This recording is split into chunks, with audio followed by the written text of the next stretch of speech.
तो आज मैं आप लोगों को काफ़ी हैरान करने वाला बात बताता हूं कि किस तरीके से अमेरिकन डॉलर पूरी दुनिया में सबसे ज़्यादा स्ट्रांग हो जाता है और आखिर क्यों अमेरिकन डॉलर के अलावा कोई भी कंट्री का करेंसी अमेरिका के डॉलर जितना स्ट्रांग नहीं हो पाता है, बल्कि बाकी के कंट्रीज भी अमेरिकन डॉलर्स में ही अपना ट्रेड करते हैं, अपनी खुद की करेंसी तक में भी ट्रेड नहीं करते हैं, सिर्फ अमेरिकन डॉलर ही इस्तेमाल करते हैं।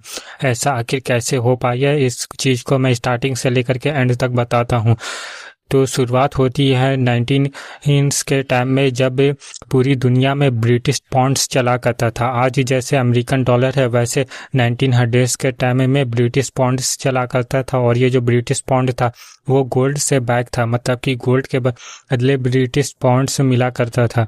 और जब वर्ल्ड वॉर 1 हुआ उसके बाद से फिर हालात चेंज होने लगे, क्योंकि वर्ल्ड वॉर 1 के पहले जो पूरी दुनिया था उसका 60% ट्रेड ब्रिटिश पाउंड्स के थ्रू होता था। लोग जो थे वो गोल्ड के रिजर्व्स को नहीं रखते थे, बल्कि ब्रिटिश पाउंड्स के रिजर्व्स को रखने लगे थे, क्योंकि ब्रिटिश पाउंड्स को रिजर्व से रखना बहुत ही ज़्यादा आसान होता था। लेकिन जब वर्ल्ड वॉर 1 हुआ तो उसके बाद से कहानी पूरी तरीके से पलटने लगी और ब्रिटिश पाउंड्स के जगह अमेरिकन डॉलर आने लगा।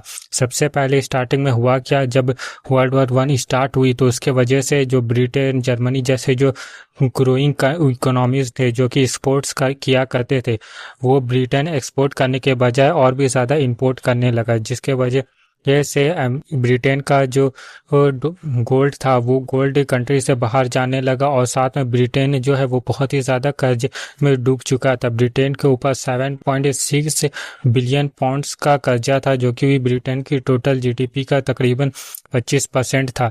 और इस कर्जे को पूरा करने के लिए अमेरिका मदद में आता है, और कर्जे को पूरा करने के लिए अमेरिका को कर्जे को पूरा करने के लिए, बाकी कंट्रीज़ को मदद करने के लिए अमेरिका अपने डॉलर के थ्रू बाकी कंट्रीज़ को लोन बांटना चालू करता है, और अपने डॉलर के बदौलत ही वो लोन को रीपे भी करता है, जिसकी वजह से अमेरिका का डॉलर घूम करके अमेरिका के पास ही आ जाता है, और बल्कि उसकी इकोनॉमी और भी ज़्यादा स्टार्ट होती है।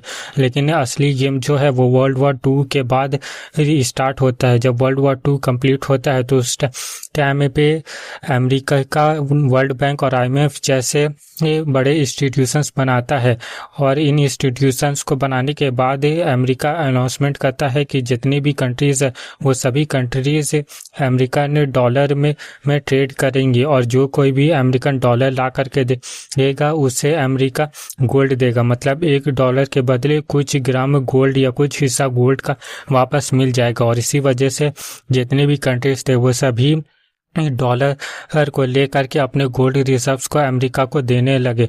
और ये प्रोसेस बहुत ही ज़्यादा तेज़ी से हुआ, बहुत ही ज़्यादा गोल्ड अमेरिका के पास आने लगा, और अमेरिकन डॉलर जो है वो बहुत ही ज़्यादा बाकी कंट्रीज़ में जाने लगा। और इसके वजह से 1980s के टाइम में अमेरिका के पास दुनिया का 70% से ज़्यादा गोल्ड रिजर्व आ गया। और जब अमेरिका के पास दुनिया का 70% से ज़्यादा गोल्ड आ गया और अमेरिका ने अपने गोल्ड से भी ज़्यादा डॉलर को छाप करके पूरी दुनिया में चला दिया, जिसके बाद फ्रांस को लगा कि जो डॉलर है वो ज़्यादा है और गोल्ड है वो उसकी सप्लाई कम है, और इसीलिए फ्रांस ने अपना डॉलर दे करके अपना गोल्ड मांगना चाहा अमेरिका से। तो जब यही चीज़ बाकी सारी कंट्रीज़ भी करने लगे, अमेरिकन डॉलर को जमा दे करके अमेरिका से अपना गोल्ड मांगने लगे, तो इसकी वजह से अमेरिका को लगा कि उसका गोल्ड जाएगा और उसका जो डॉलर का डोमिनेंस है वो भी अब ख़त्म होने के कगार पे आ चुका है। लेकिन ये डॉलर का डोमिनेंस ख़त्म नहीं होता है, बल्कि और भी ज़्यादा तेज़ी से ग्रो करने लगता है।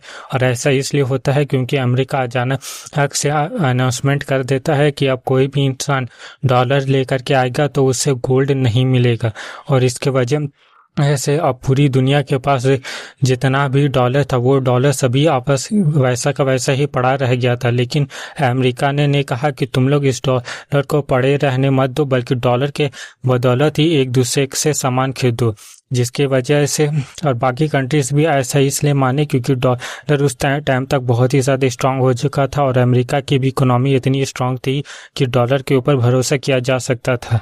लेकिन उसके साथ ही साथ अमेरिका ने एक और चाल चला। अमेरिका सऊदी अरब के पास गया और उससे ये डील साइन करवा ली कि जो सऊदी अरब है वो अपने तेल को डॉलर में ही बेचेगा, क्योंकि अगर तेल सिर्फ डॉलर में बिकने लगा तो ऑटोमेटिकली जो डॉलर की पावर है वो बहुत ही ज़्यादा स्ट्रांग हो जाएगी। और इसीलिए अमेरिका ने सऊदी अरब के साथ ये एग्रीमेंट किया कि सऊदी अरब अपने तेल को सिर्फ डॉलर में ही बेचेगा और एक्सेप्ट करेगा। और सऊदी अरब ने भी अपने इंटरनल रीजन्स के वजह थी सऊदी अरब के पास भी, और साथ में डॉलर उस टाइम तक भी काफ़ी स्टेबल हो चुका था और इसीलिए सऊदी अरब इस बात के लिए एग्री कर जाता है। और साथ में जो बाकी के ऑयल वाली कंट्रीज थे उनको भी सऊदी अरब मना लेता है डॉलर के थ्रू ट्रेड करने के लिए। और जब ये पूरी दुनिया में डॉलर के थ्रू ही ऑयल का ट्रेड होने लगता है तो फिर इसके बाद जो बाकी कंट्रीज रहते हैं जैसे कि चाइना, जापान, ये सारे कंट्रीज आपस में जो गुड्स के ट्रेड्स होते थे वो भी डॉलर में ही करना चालू कर देते हैं। और इसी तरह से करते करते पूरी दुनिया में डॉलर की जो पावर है वो बहुत ही ज़्यादा बढ़ जाती है और जो बाकी करेंसीज होते हैं उनकी ही डिमांड काफ़ी ज़्यादा कम हो जाती है। तो यही पूरा स्टोरी था डॉलर का पूरी दुनिया में हावी हो जाने का। तो अगर आपको मेरी ये वीडियो पसंद आई हो तो वीडियो को लाइक करें, चैनल को सब्सक्राइब करें और ऐसे ही अगली वीडियो देखने के लिए मेरे चैनल को सब्सक्राइब कर लें। मिलता हूँ नेक्स्ट वीडियो में, तब तक के लिए गुड बाय।